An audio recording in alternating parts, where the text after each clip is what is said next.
How to add GIF in Openshot. Want to spice up your video with a fun animation? Here's how to add a GIF in Openshot. First, import your GIF file into the project files by dragging it in or clicking the plus icon and selecting your file. Openshot treats GIFs like video clips so they work seamlessly. Drag the GIF into your timeline, just like you would with a video or image.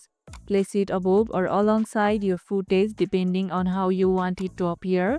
You can trim the GIF, move it around, or even resize it using the transform tool. If it looks too much or too little, duplicate the clip or adjust its speed. One transparency. Some GIFs support alpha channels. Test yours in the preview panel to see how it blends. Do you use GIFs for humor or reactions? Let me know in the comments below.